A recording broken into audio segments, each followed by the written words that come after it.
Hello listeners, শুনছেন ভূতের গল্প। চলে আসলাম প্রতিবারের মতো আপনাদের মাঝে আরও একটি ভূতের গল্প নিয়ে। তো এই অনুষ্ঠানটি শোনার পূর্বে শ্রোতাদের প্রতি আমার একটাই অনুরোধ থাকবে, আপনি কানে হেডফোন দিয়ে রুমের লাইট বন্ধ করে দিয়ে একটি নিরিবিলি পরিবেশ থেকে শুনবেন। কারণ এখন যে গল্পটি শুরু হতে যাচ্ছে তা শুধু শোনার জন্য নয়, তা অনুভব করার জন্য। এই গল্পের প্রতিটি শব্দ, প্রতিটি নীরবতা আপনার কল্পনাকে ধীরে ধীরে গ্রাস করবে। বিশ্বাস করা আপনার একান্তই ব্যক্তিগত সিদ্ধান্ত, কিন্তু একবার শুনতে শুরু করলে ফিরে আসা সহজ নাও হতে পারে। তো যাই হোক, আপনি এখন শুনছেন ভূতের গল্প। তো বেশি দেরি করব না, আমরা চলে যাব আমাদের প্রথম ঘটনায়।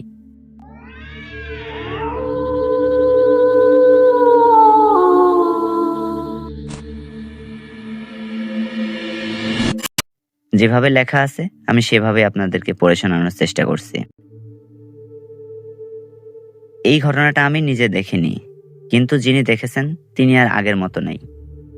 এই ঘটনাটা 2012 সালের দিকে। গ্রামের নাম বেলতলা। নদীর ধার ঘেঁষা একটা নির্জন গ্রাম। দিনের বেলা একদম সাধারণ, গরু, ক্ষেত, মসজিদ, চায়ের দোকান। কিন্তু রাত নামলেই বেলতলা রাস্তাটা যেন এক অদ্ভুত জগতে ঢুকে যায়। এই গল্পটা যিনি আমাকে শুনিয়েছেন তার নাম মজিবর। মজিবর কাকার কাছ থেকে গল্পটি আমি শুনেছি। তো এই ঘটনাটি মজিবর কাকার সাথে ঘটে নাই। ঘটনাটি ঘটেছিল মজিবর কাকার ছোট ভাই সালামতের সাথে। সালামত একজন রিক্সাওয়ালা। তো এখন সে পাগল, কথা বলতেও পারে না, চুপচাপ করে থাকে। ঘটনাটা ঘটেছিল শীতের এক রাতে, জানুয়ারি শেষের দিক, রাত প্রায় 1টা বাজে। সালামত সেদিন যাত্রী নামিয়ে বাড়ি ফিরছিলেন। বাজার থেকে গ্রামের ভেতরের কাঁচা রাস্তায় ঢুকতেই হঠাৎ দেখে একজন লোক দাঁড়িয়ে আছে। লোকটা বড়ই অদ্ভুত। পা দুটো মাটিতে সই সই করছে, পুরো ছায়ার মতো। ওই লোকটার মুখটা নিচু করে সালামতকে বললেন, ভাই একটু এগিয়ে দেবেন। গলার স্বরটা কানে ঢুকে যেন বরফ হয়ে গেল সালামত। সালামত কি এক ভয়ঙ্কর কণ্ঠ! ওই অবয়বটি সালামত তাকে বলে, কোথায় যাবেন ভাই? উত্তরে লোকটি সালামতকে বলেন, যাব খালের পুলের পাড়ে শ্মশানটার সামনে। এই নামটা শুনতেই সালামতের গা ছমছম করে উঠল। কারণ ওই শ্মশানটা বন্ধ প্রায় 30 বছর ধরে, কেউ যায় না ওখানে। ওই শ্মশানটার সামনে, সেখানে একসময় গণকবর হয়েছিল। কলেরায় অনেক মানুষ মারাও গিয়েছিল। তবুও সালামত লোকটিকে বলে, ঠিক আছে ভাই, যাব আমি। সালামত যাওয়ার জন্য রাজি হওয়াতে লোকটা উঠে রিকশায় বসে। সালামত রিকশা চালাইতে শুরু করে। কিন্তু এক অদ্ভুত ব্যাপার, সালামত খেয়াল করলেন রিকশা চলছে, কিন্তু রিকশায় কোনো চেনের শব্দ নেই, চাকার শব্দ নেই। পুরো রাস্তায় যেন শুধু নিঃশ্বাসের শব্দ ভাসছে। কিছুক্ষণ সালামত লক্ষ্য করে দেখল নিঃশ্বাসের শব্দটা সালামতের না। মানে সালামত তো নিঃশ্বাসের শব্দ পাচ্ছিল। সালামত ভাবছিল হয়তো তিনি তার নিজের নিঃশ্বাসের শব্দই শুনতে পারছেন, কিন্তু না, এটা সালামতের নিঃশ্বাসের শব্দ না। সালামত তখনই তার রিকশার আয়নার দিকে তাকিয়ে দেখে পেছনে লোকটা বসে আছে, কিন্তু আয়নায় তার মুখ দেখা যাচ্ছে না। সালামতের হাত পা আস্তে আস্তে আস্তে আস্তে ঠান্ডা হয়ে আসছে। হঠাৎ লোকটা সালামতকে বলে, ভাই তোমার কি রাতে ঘুম হয়? সালামত কাঁপা কাঁপা কণ্ঠে বলল, কেন ভাই? উত্তরে লোকটা সালামতকে বলল, আমাদের ঘুম হয় না। তখনই রিকশাটা হঠাৎ করে থেমে যায় নিজে নিজেই। চারপাশে কুয়াশা, এত ঘন কুয়াশা যে 5 হাত দূর থেকেও দেখা যায় না। লোকটা রিকশা থেকে নামতে নামতে সালামতকে বলে, তুমি জানো না এখানে কি হয়েছিল? তারপর সে সালামতের দিকে মাথা তোলে, তাকাই। সালামত ভয়ে কাঁপতে থাকে। সালামত পরে বলছে, ওটা মানুষ ছিল না, চোখ দুটো ভেতরে ঢুকে গেছে, মুখটা লম্বা, আর গলা থেকে পানি পড়ছিল, পচা পানির মতো গন্ধ। আমরা সবাই এখানে মারা গিয়েছিলাম, কিন্তু তুমিই প্রথম যে আমার ডাক শুনতে পেয়েছো। ঠিক তখনই কুয়াশার ভেতর থেকে আরো মানুষ বের হয়। নারী, শিশু, বৃদ্ধ, সবার চোখ ফাঁকা, গর্ত গর্ত। কেউ হাঁটছে না, সবাই ভাসছে। মানে কেউ হাঁটছিল না, সবাই ভাসছিল। রিকশার চারিদিক ঘিরে ফেলে তারা। একটা ছোট্ট মেয়ে রিকশার সামনে দাঁড়িয়ে বলে, চাচা আমার মাথাটা কোথায়? সালামত চিৎকার করে পড়ে যায়। পরদিন ফজরের আজানের সময় গ্রামবাসীরা তাকে খুঁজে পায় শ্মশানতলার পুলের পাশে। রিকশাটা ঠিকঠাক দাঁড়ানো, কিন্তু সালামতের চুল সেদিন রাতেই পুরো সাদা হয়ে গেছে। পরে সালামতকে অনেক ডাক্তার দেখানো হয়েছে, কিন্তু ডাক্তার বলেছে শরীরে কোনো আঘাত নেই, কোনো রোগ নেই। তারপর থেকেই সে আর রিকশা চালায় না। রাতে ঘুমালে হঠাৎ উঠে বসে বলে, ওরা আমাকে ডাকছে, ওরা আমাকে ডাকছে, আমি যাব না, আমি যাব না। আজও বেলতলার ওই রাস্তাটা রাত 12টার পর গেলে শোনা যায় রিকশার বেল বাজে, কিন্তু কোনো রিকশা দেখা যায় না। আর কেউ যদি জিজ্ঞেস করে, ভাই যাবেন, গ্রামের লোকেরা জানে ওই ডাকের উত্তর দিলেই আর ফেরা যায় না। তো লিসেনার্স, এই ছিল প্রথম ঘটনা। কেমন লাগলো আপনাদের কাছে প্রথম ঘটনাটি? অবশ্যই কমেন্ট করে আমাদেরকে জানাবেন। তো বেশি কথা বাড়াবো না, আমরা চলে যাব সরাসরি আমাদের দ্বিতীয় ঘটনায়।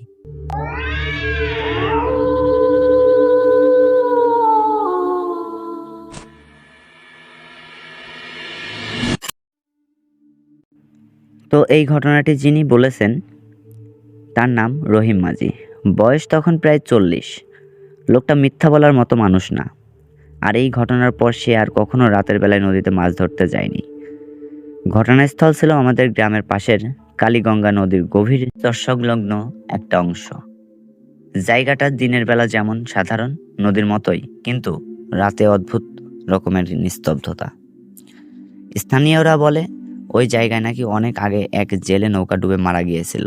তবে এসব কথাই রহিম মাঝির কোনো ভয় ছিল না। ঘটনার দিন ছিল অমাবস্যা রাত। আকাশের চাঁদ নেই, শুধু মেঘ আর হালকা কুয়াশা। নদীর পানি অস্বাভাবিক শান্ত, যেন নড়ছে না। রহিম মাঝি একাই নৌকা নিয়ে বের হয়েছিল, কারণ গভীর রাতে বড় বড় মাছ ওঠে এই বিশ্বাসে। রাত প্রায় 1:30 হবে। জাল ফেলে বসে আছে রহিম মাঝি। হঠাৎ সে টের পেল নৌকাটা যেন একটু গভীর ভারী হয়ে যাচ্ছে।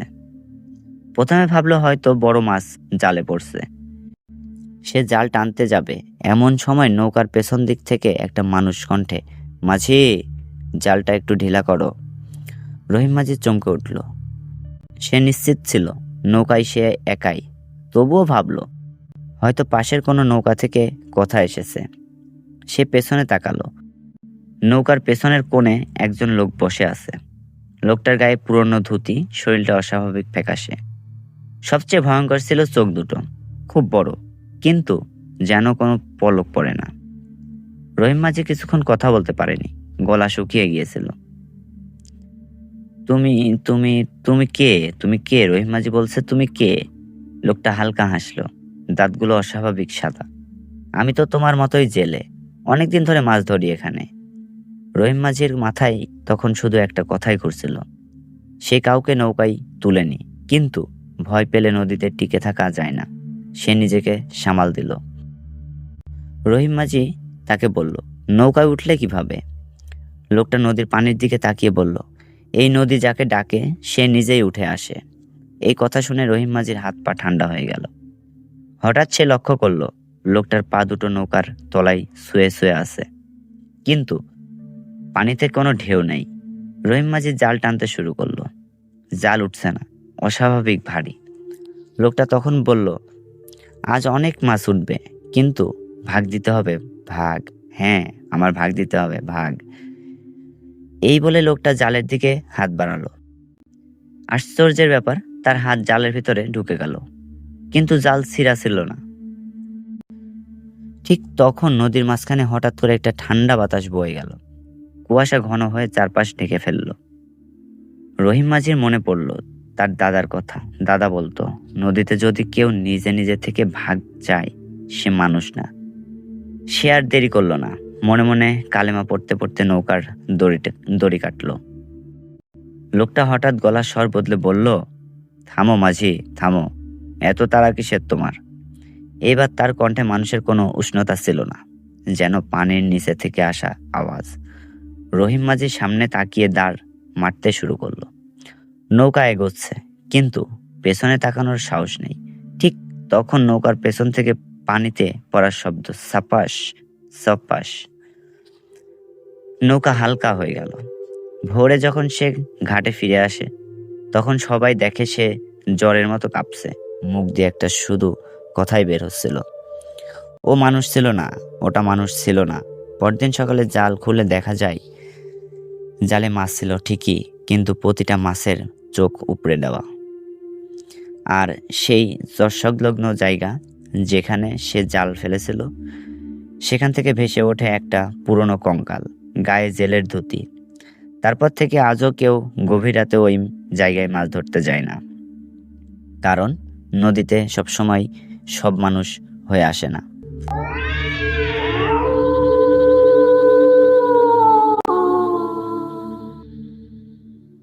তো শুনলেন আমাদের দ্বিতীয় ঘটনা। কেমন লাগলো অবশ্যই কমেন্ট করে জানাবেন। আর আমি জানি আমার গল্প বলাতে অনেক ভুল ত্রুটি হয়, সবাই ক্ষমা সুন্দর দৃষ্টিতে দেখবেন। সবাই আমার চ্যানেলটি সাবস্ক্রাইব করে পাশে থাকবেন, যেন প্রতিনিয়ত আপনাদের মাঝে ভূতের গল্প নিয়ে আসতে পারি। তো চলুন শুরু করি আমাদের আজকের পরবর্তী ঘটনা।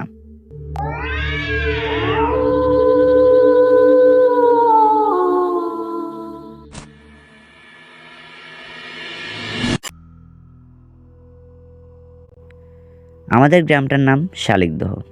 ছোট্ট শান্ত, চারিদিকে ধানক্ষেত, মাঝখানে কাঁচা রাস্তা, আর সেই রাস্তাটার বাঁকে দাঁড়িয়ে আছে এক বিশাল বটগাছ। এত বড় যে দুপুরের রোদেও তার পাতার ফাঁক গলে মাটিতে পৌঁছাতে ভয় পাই। গাছটার বয়স ঠিক কেউ জানে না।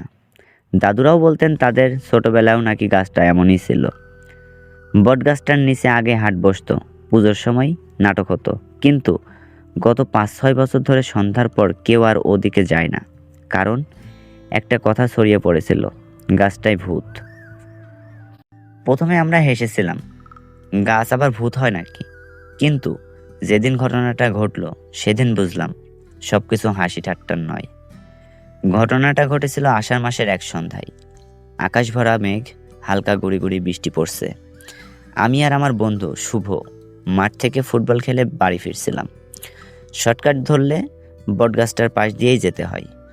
শুভ বলল, এইদিকে যাই না, আজ অমাবস্যা। আমি হেসে বললাম, ভূত টুত কিছুই নেই, চলো যাই। গাছটার কাছে পৌঁছাইতেই কেমন যেন ঠান্ডা ঠান্ডা লাগলো, অথচ সারাদিন ব্যবসা গরম ছিল। বাতাস একদমই নেই, কিন্তু গাছের ডালগুলো কেমন যেন আস্তে আস্তে দুলছে, যেন কেউ উপর থেকে টানছে। হঠাৎ শুনলাম, ওই ওই থাম। আমি থমকে দাঁড়ালাম। শুভ আমার হাত চেপে ধরল। চারপাশে কেউ নেই। আবার সেই শব্দ, থাম, এখানে দাঁড়া, এখানে দাঁড়া। শব্দটা খুব পরিষ্কার না, কিন্তু মানুষের মতো। আমি সাহস করে বললাম, কে রে, কে তুই, কে ওখানে? কোনো উত্তর নেই, শুধু পাতার মর্মর শব্দ। শুভ ফিসফিস করে বলল, চল পালাই, চল পালাই। আমরা হাঁটা বাড়ালাম। ঠিক তখনই পেছন থেকে কেমন যেন ভারী কিছু মাটিতে পড়ার শব্দ হলো, ধপ ধপ। পেছনে তাকিয়ে দেখি বটগাছের এক ঝুড়ি মাটিতে পড়েছে, কিন্তু অদ্ভুত ব্যাপার হলো সেটা সোজা আমাদের পায়ের সামনে এসে পড়েছে, যেন কেউ ছুঁড়ে মেরেছে।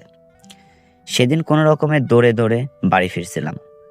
কাউকে কিছু বলিনি, কারণ গ্রামের সবাই তো আগেই বলেছে ওই গাছ ভালো না। কিন্তু ঘটনাটা এখানেই শেষ হয়নি। তার 3 দিন পর গ্রামের নিতাই কাকু হারিয়ে গেলেন। তিনি রাত করে শহর থেকে বাড়ি ফিরছিলেন। শেষবার তাকে দেখা গেছে সেই বটগাছের কাছেই। পরের দিন সকালে গাছের নিচে তার সাইকেলটাও পাওয়া গেল, কিন্তু মানুষটা আর নেই। পুলিশ এলো, খোঁজাখুঁজি হলো, পুকুর জঙ্গল সব জায়গায় তল্লাশি হলো, কোনো হদিশ নেই। শুধু গাছটার কাছে নতুন করে কিছু দাগ দেখা গেল, যেন কেউ নখ দিয়ে আঁচড় কাটছে। 5টা সরু লম্বা দাগ, একেবারে মানুষের আঙ্গুলের মতো। এরপর থেকে গাছটার পাশ দিয়ে গেলে কেমন যেন কান্নার শব্দ শোনা যায়, এমন দাবি করলো অনেকেই। কেউ বলল মাঝরাতে গাছের ঝুড়িগুলো নাকি মাটিতে নামতে নামতে আবারও উঠে যায়, যেন সেগুলো পা। আমার কৌতূহল আরো বেড়ে গেল। ঠিক করলাম একদিন সত্যিই দেখব কে ওখানে, কে থাকে। শারদীয় দুর্গাপূজার সময় গ্রামে বিদ্যুৎ ছিল না সেদিন রাতে। চারিদিক অন্ধকার, আমি মোবাইলের টর্চ নিয়ে চুপচাপ বেরোলাম। বাড়ির সবাই ঘুমিয়ে, বুক ধড়ফড় করছিল, কিন্তু পা থামায়নি। বটগাছটার সামনে গিয়ে দাঁড়ালাম। চারপাশ নিস্তব্ধ, শুধু দূরে শিয়ালের ডাক। টর্চের আলো ফেলতেই দেখি গাছের কাছে সেই আঁচড়ের দাগগুলো আরো স্পষ্ট, যেন একদম নতুন। হঠাৎ টর্চটা নিভে গেল। আমি ঝাঁকাতে লাগলাম, কাজ হচ্ছে না। তখনই কানের কাছে খুব ঠান্ডা একটা নিঃশ্বাসের শব্দ পেলাম। কেন এলে এখানে, কেন এলে? আমি জমে গেলাম। শব্দটা স্পষ্ট, খুব ধীরে বলা। পেছনে তাকাতে সাহস হলো না, শরীর অবশ। তারপর ধীরে ধীরে সামনে তাকাতেই দেখি গাছের ঝুড়িগুলো মাটিতে নেমে এসেছে। কিন্তু এগুলো আর ঝুড়ি মনে হচ্ছে না, যে অনেকগুলো লম্বা কুচকানো হাত। আর গাছের মাঝখানে যেখানে ফাঁকা অংশ, সেখানে অন্ধকারের ভেতরে ঢুকে দুটো লালচে আলো জ্বলছে, চোখের মতো, একদম চোখের মতো। আমি চিৎকার করতে গিয়েও পারলাম না, গলা দিয়ে কোনো শব্দ বেরোলো না। একটা ঝুড়ি না, হাত আমার পায়ের কাছে এসেছিল, বরফের মতো ঠান্ডা। তখনই মাথার ভেতরে ভেসে উঠলো কিছু ছবি। অনেক বছর আগে নাকি এই জায়গায় এক জমিদার বাড়ি ছিল। জমিদার নাকি গরিব মানুষদের খুব অত্যাচার করত। একদিন গ্রামের লোকজন রাগে তাকে এই বটগাছের তলায় বেঁধে পিটিয়ে মেরে ফেলে। তারপর থেকেই গাছটা অস্বাভাবিক দ্রুত বড় হতে থাকে।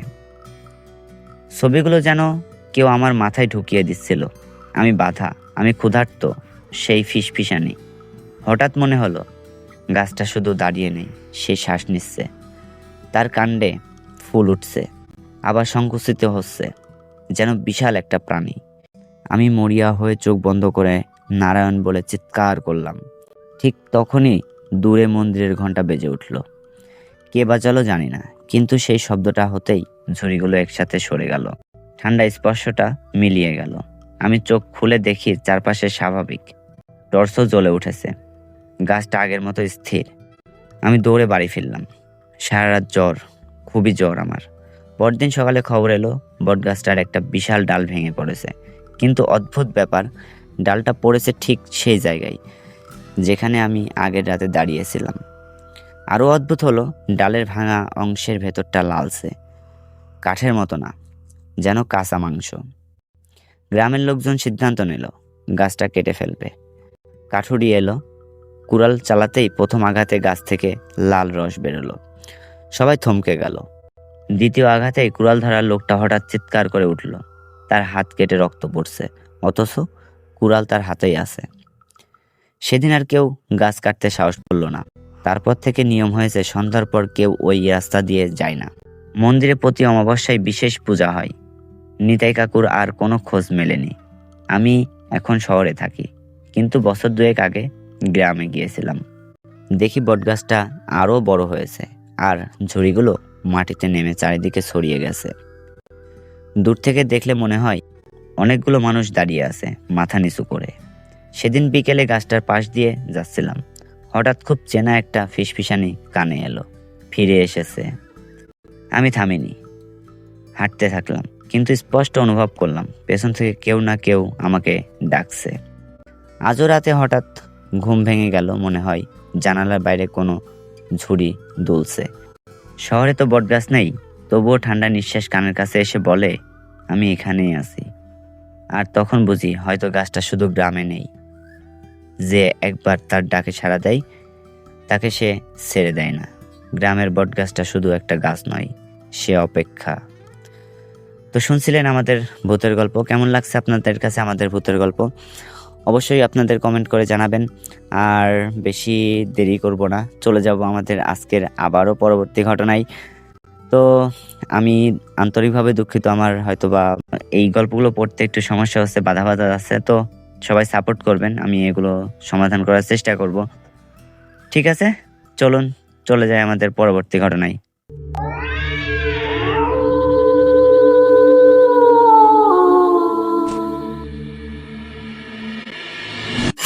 তো ঘটনাটি যেভাবে লেখা আছে আমি সেভাবেই আপনাদেরকে পড়ে শোনাচ্ছি।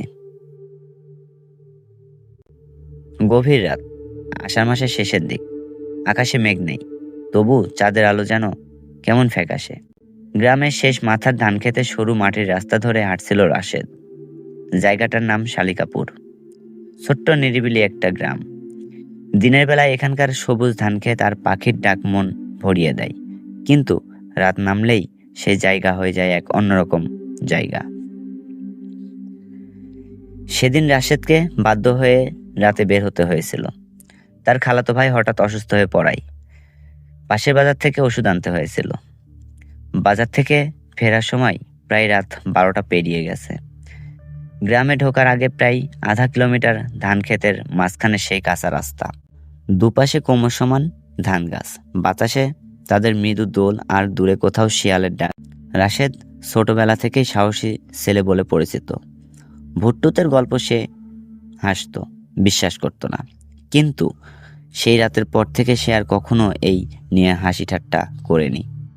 রাস্তার মাঝামাঝি এসে হঠাৎ সে খেয়াল করলো বাতাসটা কেমন যেন থেমে গেছে।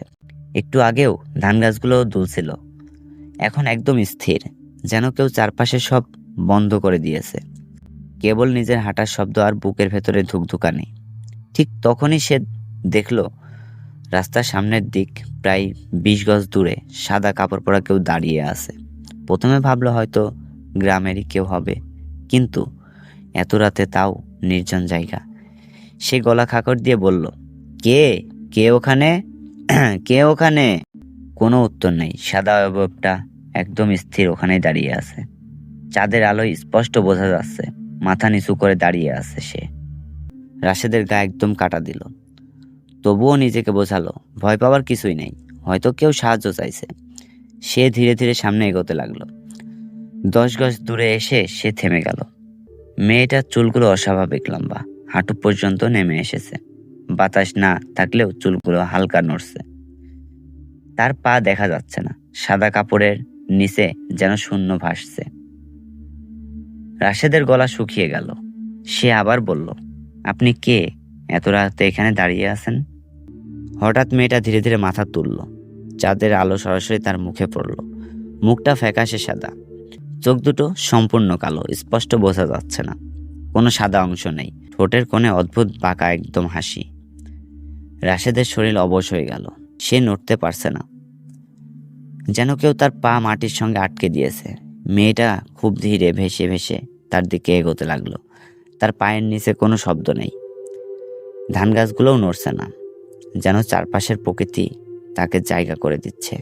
হঠাৎ রাশেদের কানে ভেসে এলো ফিসফিস একটা কণ্ঠ, এত রাতে একা কেন এলে? কণ্ঠটা মেয়েটার ঠোঁট নড়ছে না, তবুও শব্দটা তার চারপাশে ঘুরে বেড়াচ্ছে, কখনো ডান দিক থেকে কখনো বাম দিক থেকে। রাশেদ মরিয়া হয়ে আয়াতুল কুরসি পড়তে শুরু করলো। তার ঠোঁট কাঁপছে, গলা আটকে যাচ্ছে, কিন্তু যতই সে পড়ছে ততই চারপাশে ঠান্ডা বাড়ছে। হঠাৎ সে টের পেল তার পেছনেও কেউ দাঁড়িয়ে আছে। ধীরে ধীরে ঘাড় ঘুরিয়ে তাকাতেই তার বুক কেঁপে উঠল। আরেকটা একই রকমের সাদা অবয়ব। এবার সামনে তাকিয়ে দেখে প্রথম অবয়বটা নেই। চারপাশে তাকাতেই সে বুঝলো সে একা নয়। ধান ক্ষেতের ভেতরে দুপাশে অসংখ্য সাদা মুখ তাকে ঘিরে দাঁড়িয়ে আছে। সবার চোখ কালো, সবার ঠোঁট সেই একই হাসি। একসঙ্গে ফিসফিস শব্দ উঠল, থাকো আমাদের সঙ্গে থাকো। রাশেদের মনে হলো সে আর বাঁচবে না। তার হাত থেকে ওষুধের ব্যাগটা পড়ে গেল। সে চোখ বন্ধ করে চিৎকার করে উঠল, আল্লাহ, আল্লাহু আকবার। ঠিক তখনই যেন সবকিছু ভেঙে গেল। সে বুঝতে পারল সে মাটিতে পড়ে আছে। ভোরের আলো ফুটছে, পাখি ডাক শোনা যাচ্ছে, ধান গাছগুলো বাতাসে দুলছে স্বাভাবিকভাবেই। কিছু দূরে গ্রামের দুজন কৃষক দাঁড়িয়ে তাকে ডাকছে, রাশেদ, এই রাশেদ, তুই এখানে পড়ে আছিস কেন? রাশেদ উঠে বসতেই মাথা ঝিমঝিম করলো। সে চারপাশে তাকালো, কোথাও কোনো সাদা অবয়ব নেই, সব স্বাভাবিক। কৃষকরা বলল ভোরে মাঠে এসে তাকে অজ্ঞান অবস্থায় রাস্তার পাশে পড়ে থাকতে দেখেছে। তার মুখ নাকি ছিল একদম সাদা, ঠান্ডা বরফের মতো। রাশেদ কাপা গলায় সব ঘটনা বলল। শুনে একজন বৃদ্ধ কৃষক চুপ করে রইলেন। পরে ধীরে ধীরে বললেন, এই রাস্তার পাশে বহু বছর আগে এক মেয়ের লাশ পাওয়া গেছিল। রাতের বেলা নাকি মাঝে মাঝে দেখা যায় এই মেয়েটিকে। রাশেদের বুকের ভেতরে আবারও ঠান্ডা স্রোত বয়ে গেল। সে বাড়ি ফিরে জ্বরে পড়ল। টানা 3 দিন তার জ্বর। মাঝে মাঝে চোখ বড় বড় করে উঠে বলে, ওরা আসছে, ওরা জানালার বাইরে দাঁড়িয়ে আছে। তৃতীয় রাতের দিকে জ্বর কিছুটা কমলো। সবাই ভেবেছিল সে সুস্থ হয়ে গেছে, কিন্তু গভীর রাত তার মা হঠাৎ দরজা খোলার শব্দ শুনলে ঘুম ভেঙে উঠে দেখলেন রাশেদের ঘরের দরজা খোলা, বিছানা খালি। বাড়ির সবাই মিলে খোঁজাখুঁজি শুরু করলো। শেষমেশ তারা গেল সেই ধান ক্ষেতের রাস্তার দিকে। চাঁদের আলোয় দেখা গেল রাস্তার মাঝখানে রাশেদ দাঁড়িয়ে আছে, স্থির, মাথা নিচু। তার মা কাঁদতে কাঁদতে ডাকলেন, রাশেদ, বাবা, বাড়ি চলো। রাশেদ ধীরে ধীরে মাথা তুলল। তার চোখ দুটো সম্পূর্ণ কালো, ঠোঁটের কোণে সেই অদ্ভুত হাসি, আর তার পেছনে ধান ক্ষেতের ভেতর অসংখ্য সাদা অবয়ব নিঃশব্দে দাঁড়িয়ে আছে। পরদিন সকালে গ্রামের মানুষ রাস্তার পাশে আরেকটা লাশ পেল। মুখটা ফ্যাকাশে সাদা, দু চোখ অস্বাভাবিকভাবে কালো। তারপর থেকে শাকিলাপুরের সেই ধানক্ষেতের রাস্তা গভীর রাতে কেউ আর একা পার হয় না। মাঝে মাঝে বাতাসহীন রাতেও ধান গাছগুলো হঠাৎ কেঁপে ওঠে। আর যারা খুব মন দিয়ে শোনে তারা নাকি এখনো শুনতে পায় সেই ফিসফিস একটা কণ্ঠ। ফিসফিস একটা কণ্ঠ, এত রাতে এখানে কেন এলে, এত রাতে এখানে কেন এলে। তো যাই হোক, শুনছিলেন আমাদের ভূতের গল্প।